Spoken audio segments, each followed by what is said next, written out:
In this particular video, we will look into the detail of proteins. Now, proteins are the polymers, and these polymers are made of monomers, and the monomers in the case of proteins are called as amino acids. So, first we will be looking into the detail of amino acids.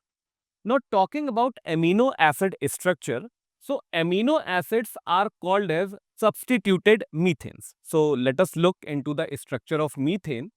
So, methane has 4 hydrogen atoms which are attached to carbon.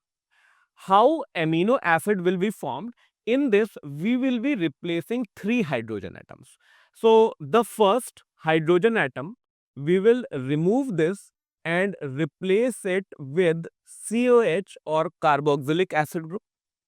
The second H we will remove and we will replace it with amino group, that is the NH2 group. And the third, this hydrogen we will be replacing with a group which is called as R group.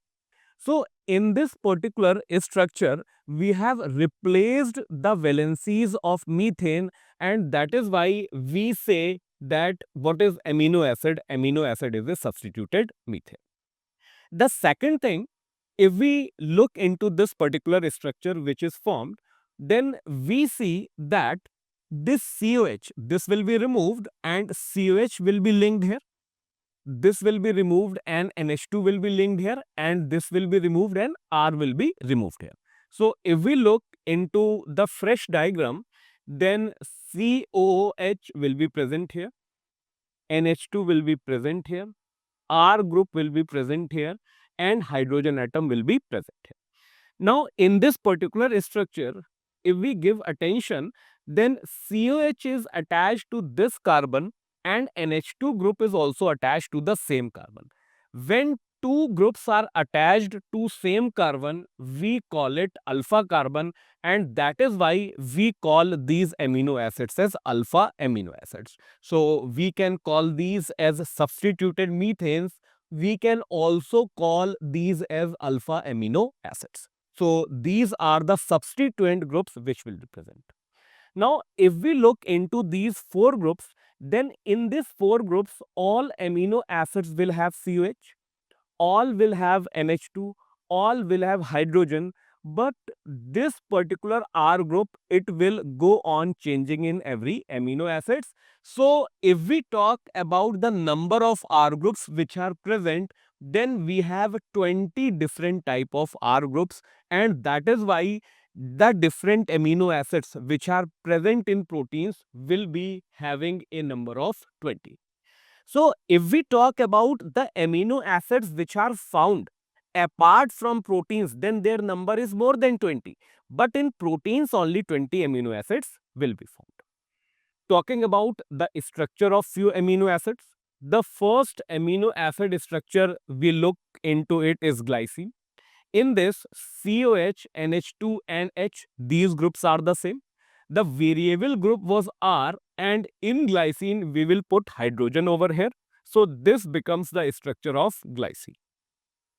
In the second structure, in the place of R, we have placed methyl group, that is CH3 group, and our amino acid becomes alanine.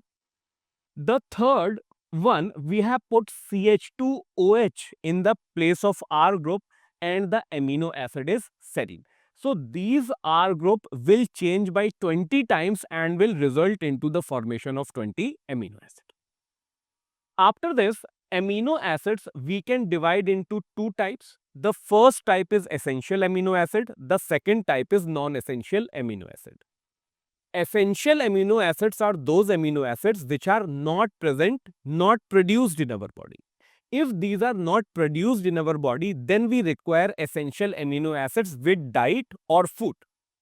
Non-essential amino acids are those amino acids which are produced by our body, and so these are not required in diet or food. We can also say that dietary proteins are source of essential amino acids. Coming to the classification of amino acids can be classified into different ways. The one way of classification is in which we look into the number of COH groups and NH2 groups.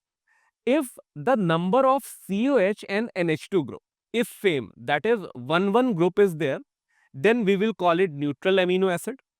If the number of COH is more, that is it is 2, and the number of NH2 is 1, we will call it acidic, as acidic group is more in number.